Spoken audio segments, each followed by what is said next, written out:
Hey guys, welcome back to my another video. और आज की वीडियो में हम करने जा रहे हैं द इंडियन एक्सप्रेस को एनालिसिस। और आज है 20 जुलाई का एनालिसिस करने जा रहे हैं हम लोग।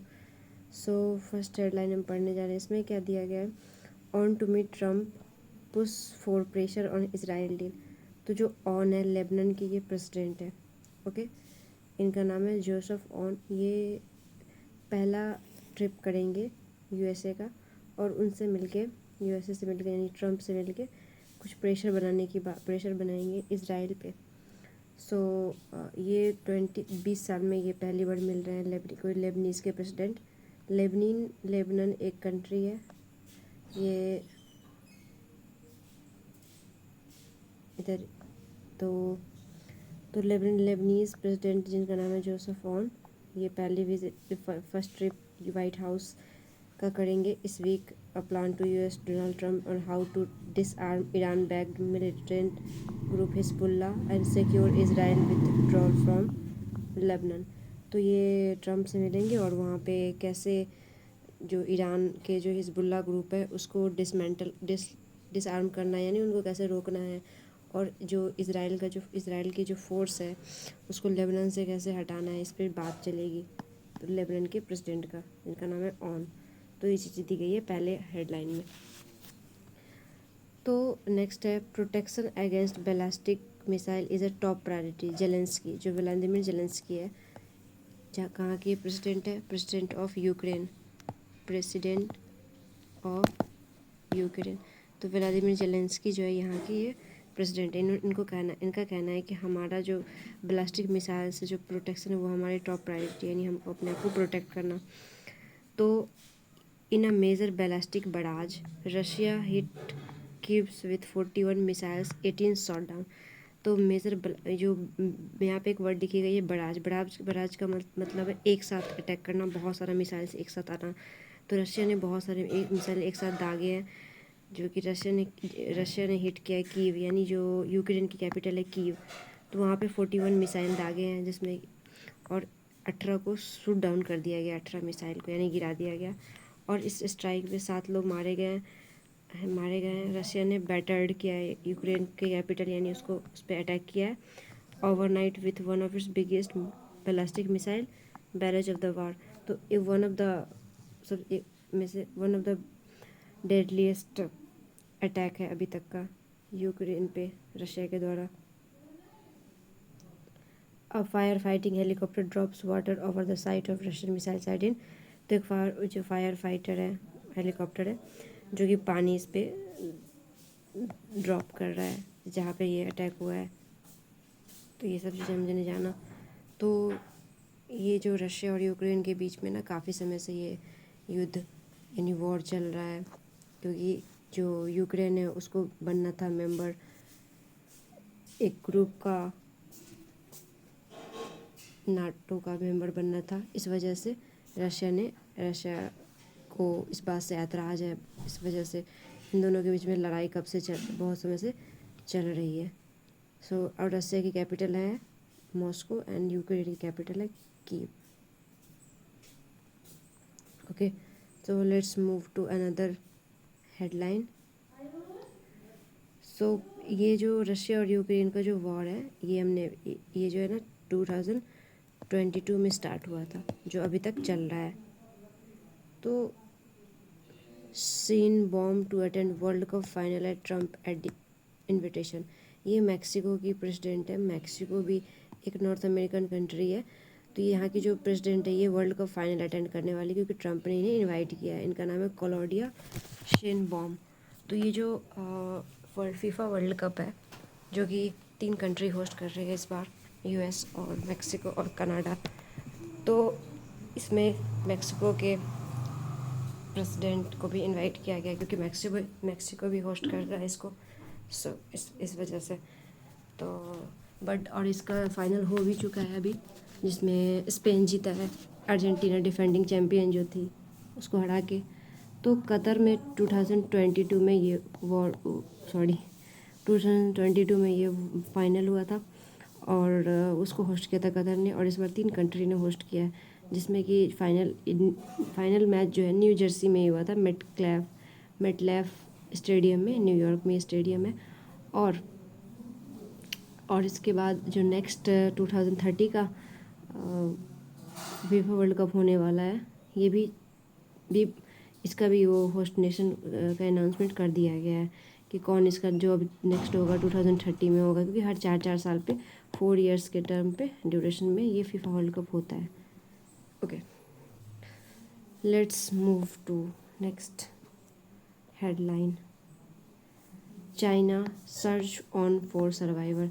तो चाइना में कुछ लैंडस्लाइड हो गया था, एक चोंगकिंग प्रोविंस कोई जगह है चाइना की, वहाँ पे बहुत सारे लोगों की मौत हो गई, इसमें 8 लोग की मौत हो गई। और वहाँ पे अभी सर्च ऑन चल रहा है कि कोई ज़िंदा बचा है कि नहीं बचा है। तो रेस्क्यूअर है जो सर्च कर रहे हैं डेब्रीज में, जो मलबे में, कि कोई बचा नहीं बचा, इसके चलते।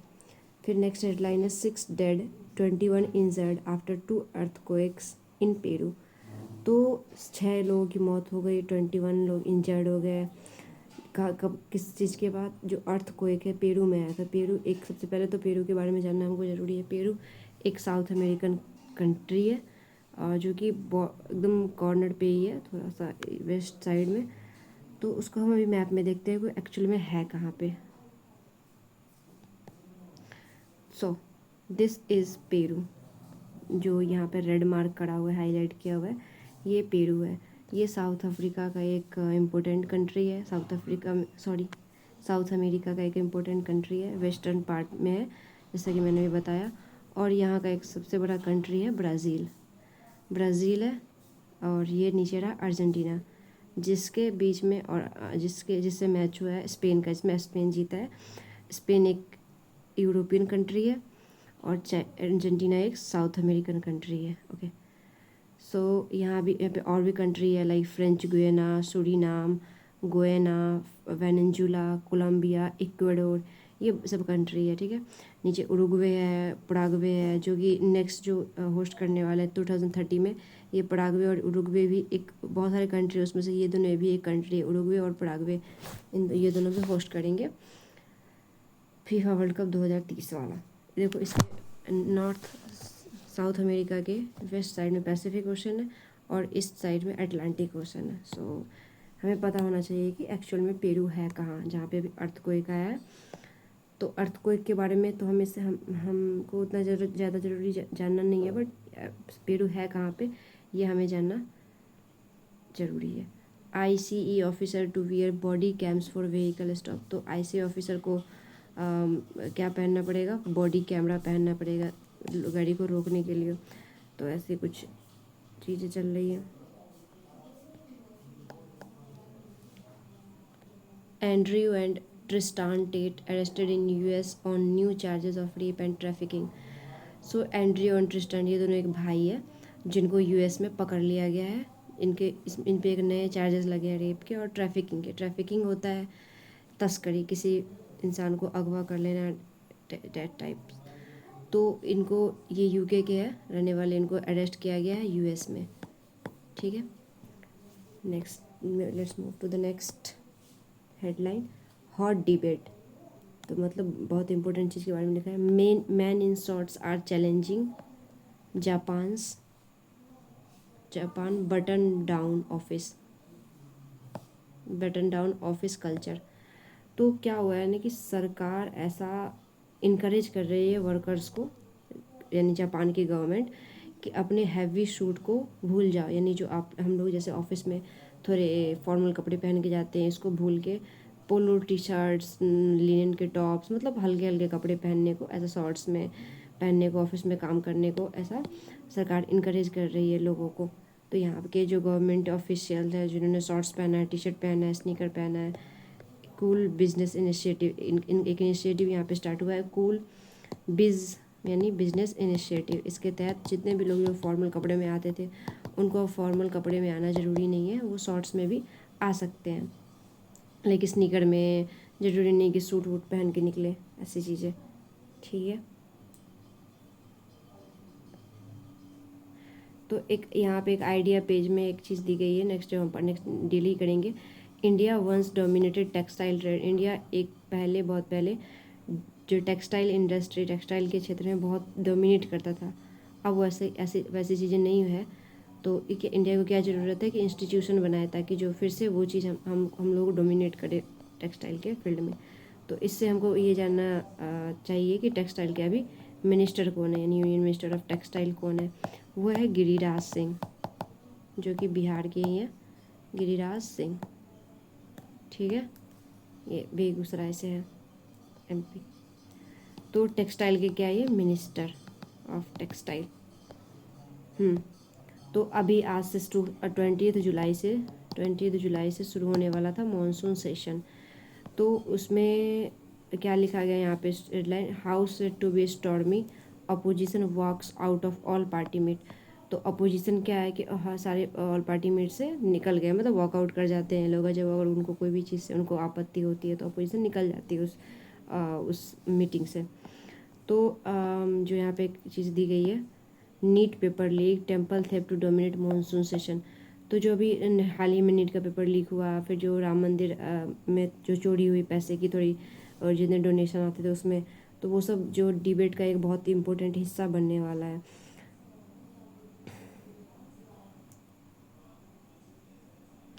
तो यहाँ पे यूनियन मिनिस्टर अर्जुन राम मेघवाल है, किरण रिजिजू है, राजनाथ सिंह, जेपी नड्डा, ये सब है, और अपोजिशन के भी एमपी है, ये सब इनके साथ मीटिंग हो रही है।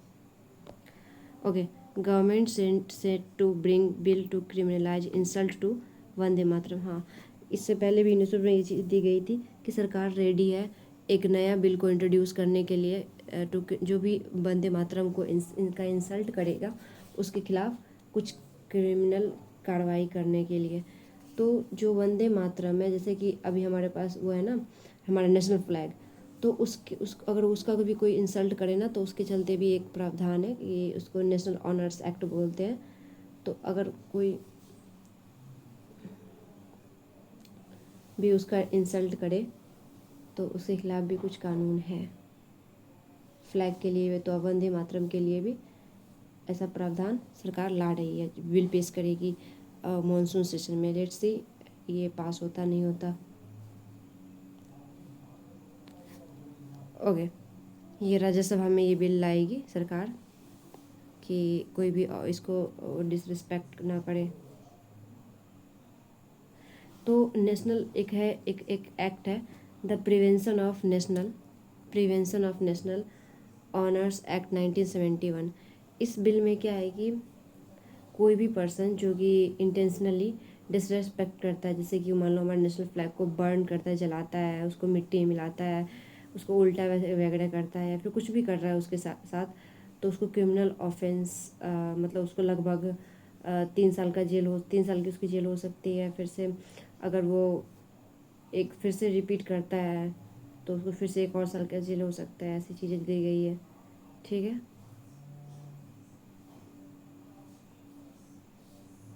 तो ऐसी चीज़ें इसमें नेशनल ऑनर्स एक्ट ऑफ 1971, जिसमें नेशनल फ्लैग के बारे में लिखा गया है कि हम 3 साल की उसमें जेल हो सकती है अगर कोई उसको मिट्टी में ऐसे मिला रहा है या फिर उसको उल्टा लटका रहा है झंडे को, तो उन सब चीज़ों के लिए ऐसा प्रावधान है, 3 साल की जेल और भी चीज़ें।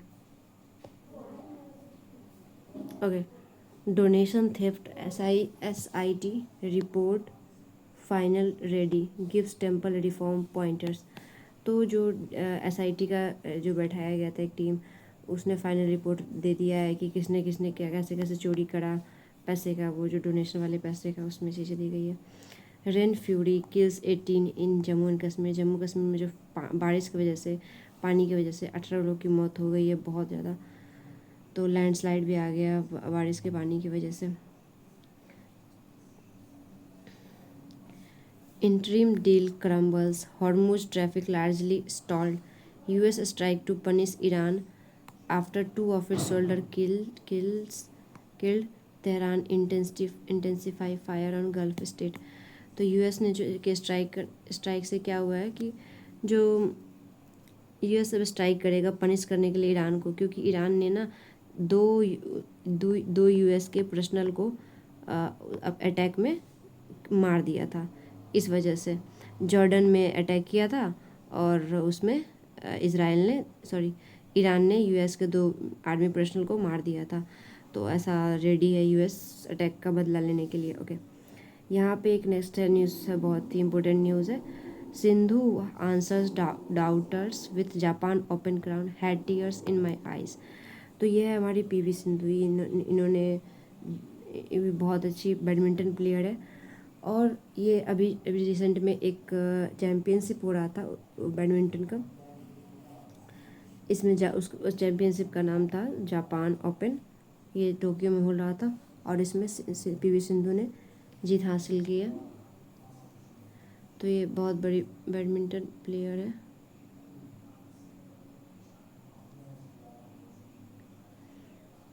और टोक्यो में ही इन्होंने 2 मेडल में जीता था। पहली वुमेन बनी जो कि 2 कंसेक्यूटिव ओलंपिक मेडल जीतने वाली। ये जो पीवी सिंधु ने ओलंपिक मेडल जीता था रियो ओलंपिक जो हुआ था, रियो 2026 में, सॉरी 2016 में हुआ था रियो। इसमें पीवी सिंधु ने ब्रॉन्ज मेडल जीता था।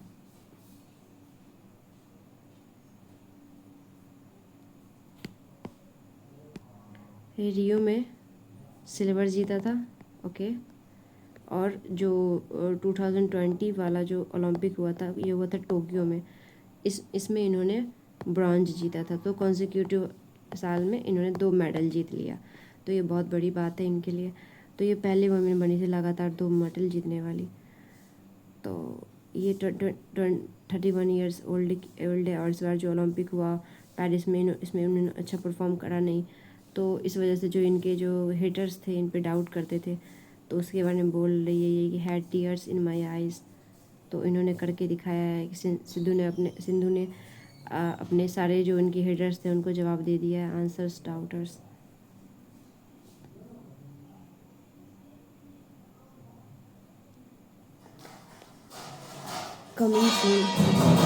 Coming soon in Gujarat a life size Harappan town with market dockyards. तो यहाँ पे ना ये क्या हो रहा है कि एक नया कुछ कॉम्प्लेक्स खुलने वाला है गुजरात में। एक छोटा सा हड़प्पा जैसा एक टाउन बनाया जाएगा, इसमें मार्केट होंगे, डॉकयार्ड्स होंगे। तो ऐसी चीज़ें होने वाली है। एक्सपेंडिंग टाइज, ये जैन जी बर के प्रेसिडेंट है। ये एस जयशंकर से मिले हैं यहाँ पे न्यू दिल्ली में। दोनों साइड ने हमारे हायर एजुकेशन को कैपेसिटी बिल्डिंग के लिए, वाटर सप्लाई के लिए, हेल्थ के लिए, एआई के लिए, डिजिटल और अदर और भी दूसरे सेक्टर में को आगे बढ़ाने के लिए दोनों कंट्री ने बात करी है। Okay,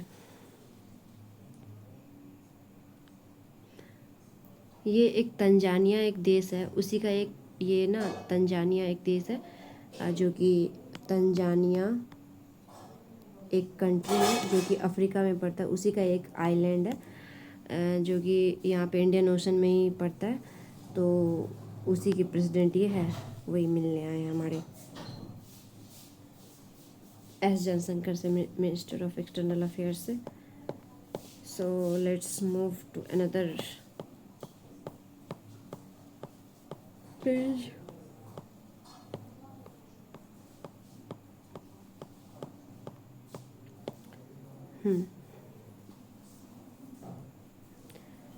with a star cast of TMC rebels. तो टीएमसी के रेबल के साथ, यानी उनके पार्टी की जो इसमें छोड़ के चले आए, NCPI Reddy's for debut in parliament.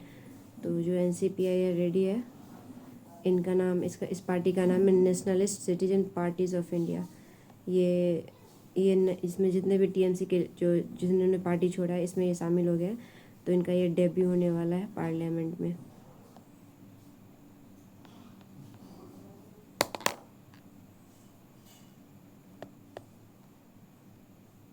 Jail for illegal live in MP cabinet clear UCC draft bill.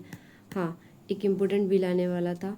Madhya Pradesh भी अब यूसीसी लागू कर दिया है, यानी यूनिफॉर्म सिविल कोड। इसमें यानी सभी जितने भी लोग हैं सबके लिए सेम कोई भी रूल हो, रेगुलेशन, हर चीज़ हो, तो उसी ये यूसीसी के अंदर ही आता है। तो जो भी पर्सन इलीगली रहते हैं लिव इन में, उनको जेल होगी, ऐसा एमपी के मध्य प्रदेश के कैबिनेट ने कहा है। और इन्होंने क्लियर कर दिया यूसीसी का ड्राफ्ट बिल। अब ये बिल पास हो जाएगा तो वहाँ भी यूसीसी लागू हो जाएगी। और सबसे पहला स्टेट बना था यूसीसी को लागू करने वाला उत्तराखंड। देन फिर बाकी स्टेट धीरे धीरे लागू कर रहे हैं। तो अब एमपी ने भी कर दिया है।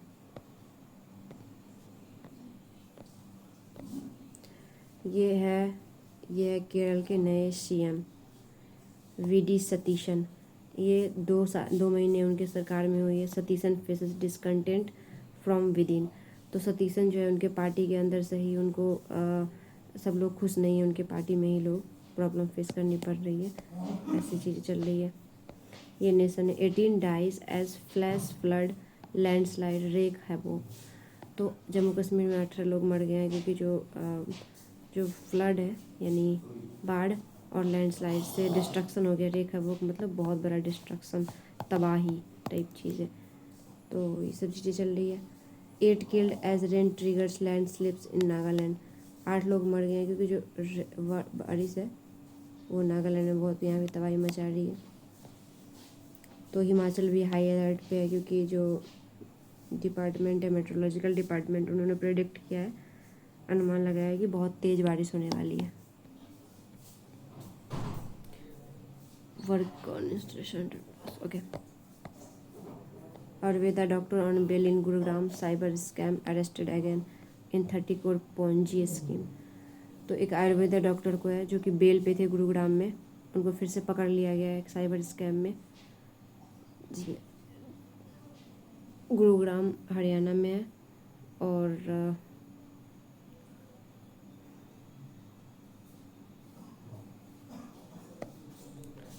citing flight risk, US seek pre-trial detention of Bhagwanpuria gang member Nitish Kaushal. तो फ्लाइट रिस्क को मेंशन करते हुए यूएस ने प्री ट्रायल डिटेंशन कर लिया है, यानी फिर से मतलब डिटेन कर लिया, यानी अरेस्ट कर लिया है भगवानपुरिया गैंग के मेंबर, इनका नाम है नीतीश कौशल को। ओके।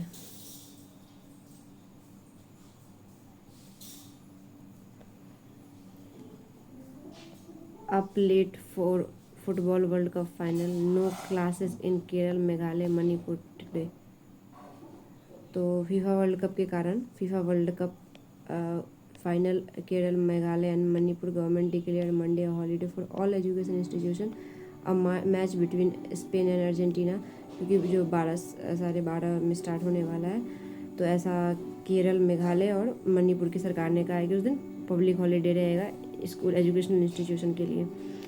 तो ये इंटरनेशनल सी पोर्ट पे लगाया गया है इनका, लियोनेल मेसी का और स्पेन के प्लेयर्स का लगाया गया है, एक स्टैचू टाइप लगाया गया है।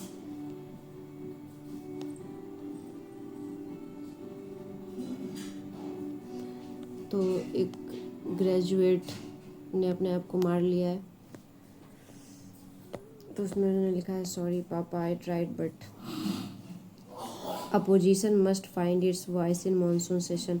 तो अपोजिशन को अपनी आवाज़ रखनी होगी मानसून सेशन में, यानी अपनी आवाज़ को ढूंढना पड़ेगा, यानी वो उसमें अपने लिए बोलना पड़ेगा देश कंट्री के गवर्नमेंट के खिलाफ, ऐसी चीज़ ऐसा ऑथर कह रहे हैं। तो जो monsoon session of parliament will convene in house a very different from one that adjourned after the budget session in a deeply altered political contest. Okay. जो ये मानसून सेशन होने वाला है पार्लियामेंट का, जो कि ये भी जो होगा, जो कि एडजर्न हो गया था, स्थगित कर दिया गया था बजट सेशन के बाद, हाउस को एक सेशन के बाद एडजर्न कर दिया जाता है दूसरे हाउस सेशन के लिए, जो कि अभी मानसून सेशन होने वाला है। तो ये कुछ अलग है ना, क्योंकि अभी बहुत सारी चीज़ें तो कंट्री में हमारी चल रही है, जैसे कि सोनम वांगचुक, उनका प्रोटेस्ट, फिर से नीट पेपर लीक, ये सब चीज़ें चल रही है और बहुत ज़्यादा प्रॉब्लम चल रही है कंट्री में। तो इस वजह से ये कुछ इम्पोर्टेंट होगा हमारे इस बार का जो मानसून सेशन में क्या क्या डिस्कशन होगी, अपोजिशन क्या क्या एलिगेशन लगाती है सरकार पे, ये देखने वाली चीज़ होगी। ऑन 17 अप्रैल को opposition had a reason for optimism. तो अपोजिशन के पास क्या था, रीज़न था ऑप्टिमिज्म के लिए, यानी अच्छी चीज़ों के लिए। ऑप्टिमिज्म मतलब आशा, जो लोग हमेशा पॉजिटिव सोचते हैं, ऐसी चीज़ें। The constitution 131st amendment bill the delimitation bill was voted down. तो जो कॉन्स्टिट्यूशन का 131वां अमेंडमेंट बिल होने वाला था, इसका नाम था डिलिमिटेशन बिल, जिसमें जिसको पास नहीं करा गया था, यानी पास नहीं हो पाया था क्योंकि उसको वोट डाउन कर दिया गया था। इसमें 230 MP प्रैक्टिकली और non NDA member vote against it. तो जितने भी जो नन NDA के मेंबर नहीं है उन्होंने इसके अगेंस्ट वोट किया और ये बिल पास नहीं हो पाया। It was a rare legislative setback for the treasury bench under the Narendra Modi led government. तो ये बहुत बड़ा सेटबैक था उनके लिए, बहुत बड़ा एक तरह से फेल्योर था कि वो बिल को पास नहीं करवा पाए। On 20 July however the session will begin with opposition confronting the full force of the BJP political dominance. तो 20 जुलाई को जो सेशन है वो शुरू होगा अपोजिशन का BJP के डोमिनेंस के मतलब जो अभी जो आज से शुरू हुआ होगा मानसून सेशन। इसमें जो अपोजिशन है वो पूरी ताकत लगा देगी BJP गवर्नमेंट को कन्फर्ट करने में, यानी उनसे जवाब मांगने में, उनसे आंसर रिप्लाई लेने में। Defeats in crucial assembly election splits merger the steady drift of faction in India bloc parties towards the government have left opposition weaker and political adrift. क्या है ना कि चलो एक तो आवाज़ उठाना एक अलग चीज़, लेकिन अपोजिशन कमज़ोर भी बहुत हो चुकी है और उनके पार्टी के बीच में बहुत मर्जर हो गया, फिर पार्टी के लोग छोड़ के चले गए, तो इंडिया ब्लॉक काफ़ी कमज़ोर हो चुकी है ना। तो ये NDA इन लोगों के लिए उतना आसान नहीं होगा BJP के खिलाफ बोलना, क्योंकि इनको मल्टीपल इलेक्शन में हार का सामना करना पड़ा और जो कि बहुत इम्पोर्टेंट इलेक्शन थे, जैसे कि बंगाल में इतना बड़ा इलेक्शन BJP जीत गई। तो ये सब चीज़ें हैं, तो ये चीज़ काफ़ी क्रूशियल होगा। Amid political ferment parliament must rise to the occasion by debating deliberating and holding government to account. तो ये पॉलिटिकल फर्मेंट के बीच में ही पार्लियामेंट को उठना पड़ेगा डिबेट करने के लिए, डेलिब्रेट करने के लिए और सरकार को अकाउंटेबल ठहराने के लिए, सरकार से जवाब मांगना पड़ेगा। The result of the West Bengal and Tamil Nadu assembly election have altered the calculus for both the government and the opposition. जो रिजल्ट है वेस्ट बंगाल का, तमिलनाडु का, इसको इसने ना क्या करा है कि जो सरकार का अपोजिशन का दोनों का कैलकुलेशन को पलट के रख दिया, अल्टर कर दिया, चेंज कर दिया है। क्योंकि वेस्ट बंगाल में जीत गई ममता बनर्जी, हार गई और BJP की सरकार आ गई, और तमिलनाडु में भी वहाँ भी नई पार्टी आ गई जो कि C जोसेफ विजय की पार्टी है। वो काफ़ी नई पार्टी आ गई और वो मतलब सत्ता हासिल कर ली। DMK and TMC, two of the largest India bloc constituency, have been out from the office. तो DMK यहाँ की पार्टी थी जो कि MK स्टालिन की पार्टी है।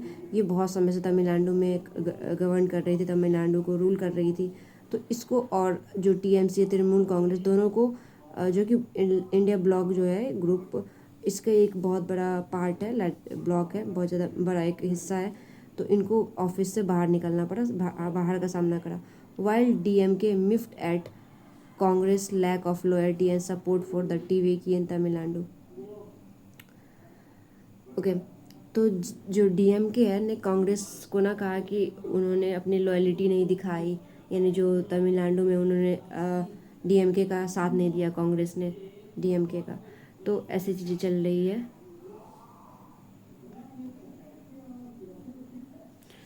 यहाँ पे एक वर्ड लिखा गया है, while the DMK miffed at Congress, यानी वो थोड़े से उससे नाराज़ है, एंग्री है कांग्रेस के, क्योंकि उन्होंने लॉयल्टी नहीं दिखाई और सपोर्ट नहीं and the support for TVK in Tamil Nadu. इन्होंने DMK का सपोर्ट नहीं किया और इन्होंने TVK का सपोर्ट किया, जो कि जिसने अभी सरकार बनाई है, C जोसेफ विजय, जो कि एक एक्टर रह चुके हैं। Has sought to sit separately from the rest of the opposition. तो इन्होंने ऐसा सोचा है जो DMK ने कि वो अकेले रहेंगे बाकी सारे अपोजिशन से। TMC face disintegration. TMC के बीच हम लोगों ने न्यूज़ में देखा ही था कि TMC के बहुत सारे लोग, उनके मेंबर, उनके पार्टी के MP उन्हें छोड़ दिया, उन्होंने पार्टी छोड़ दिया। As many as 20 of its 28 MP have rebelled against Mamata Banerjee and may seek to join NDA। तो 28 में से 20 MP ने उनकी पार्टी को छोड़ दिया और ज्वाइन करने की सोच रहे हैं NDA को, अभी तक पता नहीं चला है। आप has its share of rebel, आपके पास पे भी आम आदमी पार्टी में भी बहुत सारे मेंबर हैं जिसमें कि इन राज्यसभा में एंड द इसमें इस पार्टी में आम आदमी पार्टी के बहुत सारे मेंबर ने आम आदमी पार्टी को छोड़ के और बीजेपी को ज्वाइन कर लिया, एनडीए को ज्वाइन कर लिया, जिसमें कि एक राघव चड्ढा बहुत ही फेमस लीडर है, राज्यसभा से के एमपी है, इन्होंने छोड़ा, स्वाति मालीवाल ने और बाकी सब ने छोड़ा था उनकी पार्टी को। एंड उद्धव ठाकरे लेड शिवसेना, इनकी जो पार्टी है Shiv Sena, appears headed for another split. और ऐसा लग रहा है कि उद्धव ठाकरे की जो पार्टी है शिवसेना, इसमें भी स्प्लिट आएगा, यानी दरार पड़ेगी। The Sharad Pawar faction of the Nationalist Congress Party, जो नेशनलिस्ट कांग्रेस पार्टी है जो कि जिसको शरद पवार लीड करते हैं, उसमें भी ऐसा लग रहा है कि फैक्शन होगा, पार्टी में भी बंटवारा ऐसा होगा, टूटने की ऐसा लग रहा है कि टूटेगा party. There are rumours of a merger between two faction and party's entry into NDA. तो ऐसा र्यूमर्स यानी ऐसी अफवाह है कि दो पार्टी के बीच में मर्जर होगा, मर्जर बिटवीन टू फैक्शन, दो फैक्शन के बीच में मर्जर होगा और पार्टी एनडीए में जाएगी। Supriya Sule remarks on conditional support for delimitation bill have muddied the water further. तो जो सुप्रिया सुले है, कोई मिनिस्टर होंगी या कोई एमपी होंगी, आई डोंट नो। तो ये जो इनका जो रिमार्क्स था कंडीशनल सपोर्ट देने का डिलिमिटेशन बिल पे, इसने पानी को और गंदा कर दिया है। Uncertainty of legislative arithmetic must not distract member of the house from broader political movement. तो ये जो पार्टी के बीच में अनसर्टेनिटी चल रही है, कभी कुछ हो रही है, इससे जो मेंबर्स हैं उनको डिस्ट्रैक्ट नहीं होना चाहिए। जो उनको बड़ा सा एक पॉलिटिकल मूवमेंट मिला है अपनी आवाज़ उठाने का, जो रूल कर रही है सरकार उनको अपोज करने का, उनके खिलाफ क्वेश्चन पूछने का, इससे उनको डिस्ट्रैक्ट नहीं होना चाहिए। The NEET paper leak case has sparked a wider conversation about aspiration, opportunity and system failing the end. जो नीट का पेपर लीक हुआ, इसने बहुत बड़ा एक डिबेट शुरू कर दिया है कि कैसे यंग जो मतलब एजुकेशन सिस्टम फेल हो रहा है, लोगों को जो अपॉर्चुनिटी नहीं मिल रही है अपना टैलेंट दिखाने के लिए, जो यंग लोग हैं उनको कैसे तोड़ा जा रहा है एक तरह से पेपर लीक करवा के। The debate on political accountability can not stop at Jantar Mantar at parliament to stop और with Sonam Wangchuk hunger strike. तो बस डिबेट जो है पॉलिटिकल मतलब जंतर मंतर तक ही नहीं रुकना चाहिए, ना पार्लियामेंट के दरवाजे पे बस रुक जाना चाहिए, और ना ही सोनम वांगचुक के हंगर स्ट्राइक तक रुकना चाहिए। इससे और भी बड़ा होना चाहिए, इससे और सरकार को और अकाउंटेबल होना चाहिए और आंसरेबल होना चाहिए। It must find expression in the house through elected representative. इसको जो जितने भी हमारे इलेक्टेड रिप्रेजेंटेटिव है, हमारे एमपी है, इन सबको पूछना चाहिए, सरकार से जवाब मांगना चाहिए। So too must question over alleged irregularities in donation to the Ram temple at Ayodhya. और बहुत सारा क्वेश्चन होना चाहिए जो कि इरेगुलरिटीज़ हुई है डोनेशन में राम मंदिर टेम्पल में, उसके लिए। Amid the fraud and contested special intensive revision of electoral rule, question of citizenship have assumed renewed urgency। जो सिटीजनशिप का क्वेश्चन है उसने एक नई डिबेट शुरू कर दी है। In such time fragmented opposition must not let this weakness diminish parliament role of democratic scrutiny. तो इस समय में क्या है, जो फ्रेगमेंटेड अपोजिशन है, जो टूटी हुई कमज़ोर अपोजिशन है, इसे कमज़ोर नहीं पड़ना चाहिए और बल्कि इसके जगह पे पार्लियामेंट को का रोल, जो पार्लियामेंट का जो रोल है ये सरकार से क्वेश्चन करने का, वो निभाना चाहिए और हमारे जो डेमोक्रेसी में उसको आगे बढ़ाए, डेमोक्रेसी को और मजबूत करें, क्योंकि डेमोक्रेसी में हमें सरकार से क्वेश्चन पूछने का हक है। तो ऐसी चीज़ें हैं। Every MP must remember that their first duty is to serve as the voice of those who elected them. हाँ, ये बहुत इंपॉर्टेंट लाइन, जो जितने भी एमपी है उनको ये ज़रूर याद रखना चाहिए कि उनकी पहली ड्यूटी क्या है कि लोगों की वॉइस बने, जिनके द्वारा वो चुने गए हैं। तो एमपी को कौन चुनते हैं, हम लोग चुनते हैं, तो हमारी वॉइस बन के ही वहाँ पे जाके रिप्रेजेंट करते हैं, तो हमारी आवाज़ को पार्लियामेंट तक पहुँचाए, उनका ये काम होना चाहिए। सबसे पहली ड्यूटी उनकी ये होनी चाहिए एमपी की।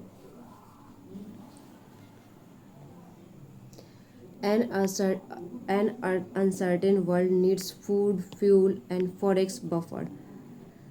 ओके ये जो अनसर्टेन जो कुछ भी हो रहा है दुनिया में, इस दुनिया को चाहिए क्या, फूड चाहिए, फ्यूल चाहिए यानी तेल चाहिए, फॉरेक्स बफर चाहिए यानी बहुत सारे हमारे पास फॉरेन एक्सचेंज हो.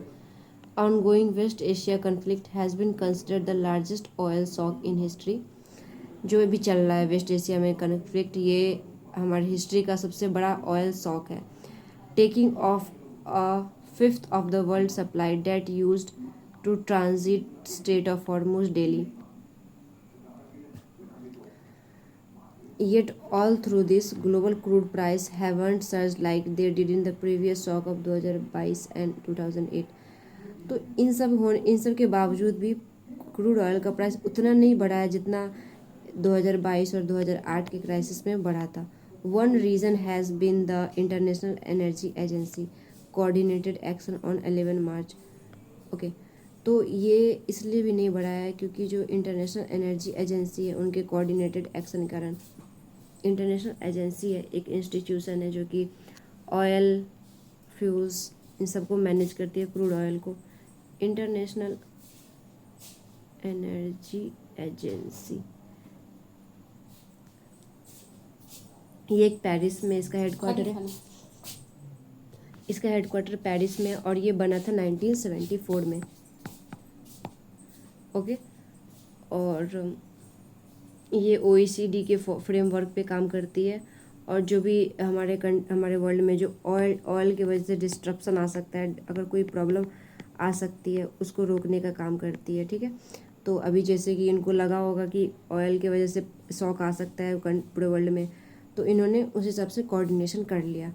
For the release of some 426 million barrel by a member country from their emergency oil stockpile over a 4 month period. तो इन्होंने कोऑर्डिनेटेड तरीके से काम किया और इन्होंने रिलीज किया लगभग 426 मिलियन बैरल. जितने भी मेंबर कंट्रीज है OECD के, उनसे कहा कि इतना रिलीज करने के लिए जो लोग स्टॉक में रखते हैं. This quantity made available to the market has put a lid on the quantity price which settled within 90 to 110 per barrel in April May and is to 70 by the mid June. तो ये जो quantity है जितना हमारे पास available है market में, इससे क्या हुआ कि क्रूड की जो है ना प्राइस, क्रूड ऑयल की प्राइस नहीं बढ़ पाई क्योंकि इतना ज़्यादा क्वांटिटी में अवेलेबल था मार्केट में. उस वजह से प्राइस नहीं बढ़ पाई, जो कि अभी अप्रैल और मई में 90 से 110 मिलियन पर बैरल अभी है था. और अभी जो 70-80 चल रहा है अभी मिड जून तक. When the war was seemingly over, जब ये वॉर लग रहा था कि ख़त्म होने वाला है, लेकिन अभी फिर से वॉर स्टार्ट होने वाला है. It another thing that the hostilities have resumed even as the oil buffers are running thin due to the earlier inventory drawn down. तो ये एक अलग चीज़ है कि फिर से मतलब दुश्मनी शुरू हो गई है. और जो ऑयल बफर है ऐसा नहीं है कि हमेशा उतना ही रहेगा, फिर से में भी हो सकता है क्रूड ऑयल के प्राइस बढ़े. सेम बफर स्टोरी में play out in food, where the Food Corporation of India rice and wheat stocks of 100 to 1 to 1.7 million ton as on 1 June are nearly thrice required minimum level. तो same story है हमारे food के साथ, जिसमें कि food corporation of India जो FCI है, जो कि 1965 में बनी थी थर्ड 5 year प्लान के तहत. ओके, थर्ड FIP के तहत.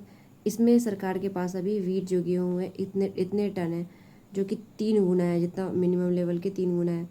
Government agency are also holding over 4 million ton of pulse stock. तो सरकार की जो एजेंसी है उसके पास 4 मेट्रिक टन से ज़्यादा पल्सेज दाल है. And it's not only in India, ये बस इंडिया में नहीं, जो वर्ल्ड है, world too is awash with ample supplies from the record 25-26 harvest of wheat, rice, corn, sugar and even soybean, palm oil and rapeseed. तो ऐसा नहीं कि बस इंडिया में इतने सारा स्टॉक है, दुनिया बाकी कंट्री में भी इतने सारे स्टॉक है क्योंकि अच्छी फसल हुई है 2025-26 में. तो उसका असर अभी तो नहीं दिखेगा, हो सकता है नेक्स्ट ईयर दिखे हमको असर, क्योंकि वॉर स्टार्ट ही हुआ ना इस साल. सो इसका असर नेक्स्ट ईयर दिख सकता है, यानी 26-27 में. एक यहाँ पे वर्ड आया है एवेस। एवेस, एवेस मीन्स भरा हुआ, ठीक है, पूरा फ्लडेड ऐसा होता है इसका मतलब। तो वर्ल्ड में भी, पूरी अर्धवी दुनिया में बहुत सारे एम्पल ऑफ, काफ़ी अच्छा अमाउंट है अभी इन सब चीज़ों का। Drawing down of this stock should act as a cushion against any El Nino induced production destruction in the current agriculture year. The contrast with 2022 is again instructive. At the start of the Russian-Ukraine war, the world was still recovering from the supply chain dislocation caused by Covid lockdown. जो Russian Ukraine का जब war start हुआ था, तो उस वक्त क्या था कि जब ये वॉर स्टार्ट हुआ था तो देश हमारा, दुनिया जो उभर ही रहा था कोविड-19 के लॉकडाउन से, उसके रिकवरी कर रहा था, और अचानक से फिर से वॉर हो गई। तो इससे क्या हुआ, फिर से वो तेल के दाम में काफ़ी इजाफा हुआ। The buffer then were not adequate for the global oil and food commodity market to absorb that war shock. तो दुनिया उस समय क्या था, वर्ल्ड रेडी नहीं था, उतना सबके पास बफर नहीं था, ना उतना तेल था हमारी दुनिया में, और ना उतना फूड था मार्केट में हमारे। For India the situation was compounded by a strong El Nino event of 23-24 that unleashed a prolonged episode of food inflation. तो उस वक्त क्या हुआ कि सिचुएशन और भी स्ट्रांग हो गई हमारे देश में, अल नीनो का इवेंट आ गया, क्योंकि कम बारिश हुई थी, अल नीनो में कम बारिश होती है, ठीक है। तो इससे क्या हुआ कि हमको, हमारे कंट्री में बहुत दिनों तक काफ़ी दाम फूड की बहुत ज़्यादा बढ़ गई, मान कर कि अच्छी बारिश नहीं हुई थी तो अच्छे प्रोड्यूस भी नहीं हुआ फसल का। The short point is that accumulating large reserve whether of forex food और fuel has become central to the policy maker arsenal in today's world of rising climate and geopolitical risk.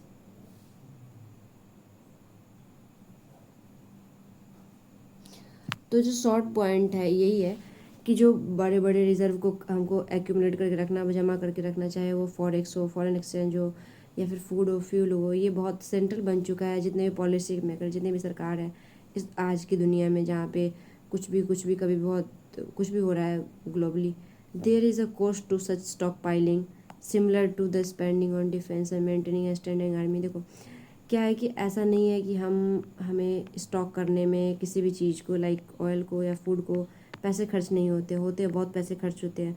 जैसे कि हमें army को maintain करने में पैसे खर्च होते हैं, डिफेंस को रिसर्च में, बाकी सब में पैसे खर्च होते हैं, जिसका अभी हम फ़िलहाल यूज़ नहीं करेंगे, है ना। जैसे हम आर्मी को स्ट्रॉन्ग करते जा रहे हैं, लेकिन अब का पता कब वॉर होगी नहीं होगी, बट फिर भी हम खर्च कर रहे हैं उस पर। तो उसी तरह अभी हम फूड को जमा कर रहे हैं, क्या पता उसका यूज़ ना हो क्या पता। तो लेकिन उसमें ऐसा थोड़ी है कि बस फ्री में, उसमें पैसे तो लग रहे हैं ना काफ़ी। तो वही चीज़ है, there is a cost to such stockpiling. जो इस जमा हम कर रहे हैं, स्टॉक पाइलिंग कर रहे हैं, पाइल कर रहे हैं, तो उसका कुछ कॉस्ट भी है। Their utility is proved only during supply shock from weather.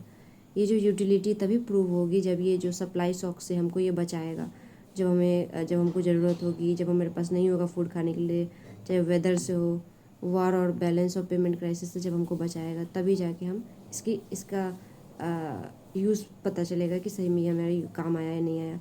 How much this cost the government should bear and feasibility of stocking various commodities both a physical strategic calculation. सरकार को ये क्या कॉस्ट पड़ेगा, ये तो सोचने वाली बात होगी, यानी all the more reason for the government to have an integrated policy on strategic reserve of all Fs. तो सरकार के पास और भी रीजंस है, all more reasons for the government to have. तो सरकार के पास ये है कि उनको ऐसी पॉलिसी बनानी होगी कि ये सब ऐसे रिजर्व करके रखे हम सारी कुछ, जो तीनों एफ है, यानी fuel,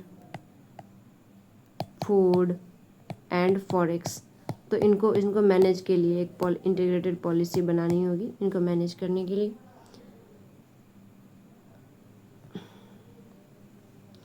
Punjab needs a truth and reconciliation commission. Do not जज my speech on Jammu Kashmir statehood on a single line.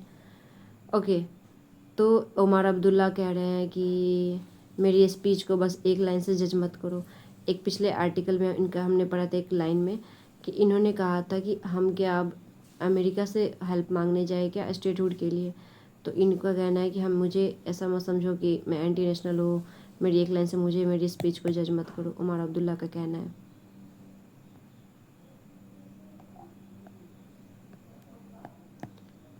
तो ये गीतांजलि आंगमो जो इनकी वाइफ है, तो इनकी जो वाइफ है, इन्होंने इनकी ये आर्टिकल तो काफ़ी इंपॉर्टेंट है, हमें पढ़ना भी चाहिए। तो इन सोनम, इन ये कह रही है, इन सोनम में एक प्रोटेस्टर नहीं देखती हूँ मैं, उनमें एक एजुकेटर देखती हूँ जिनको अपनी जगह से हटाया जा रहा है, अपने काम से उनको हटाया जा रहा है। तो ऐसा इनकी वाइफ गीतांजलि का कहना है, गीतांजलि आंगमो। तो हमने जो फर्स्ट हेडलाइनें पढ़ा है,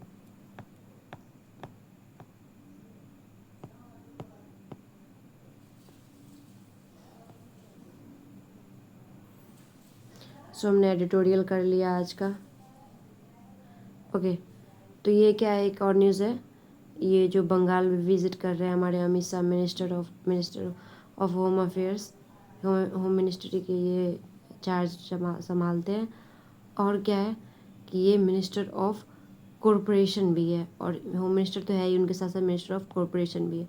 ये बंगाल के सीएम के साथ शुभेंदु अधिकारी एक अमूल बंगाल डेयरी प्रोजेक्ट का इनोग्रेशन में है ये।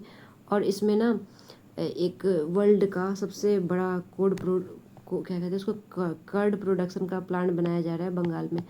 हाँ, ये कर्ड मतलब दही का एक वो प्लांट बनाया जा रहा है, दुनिया का सबसे बड़ा।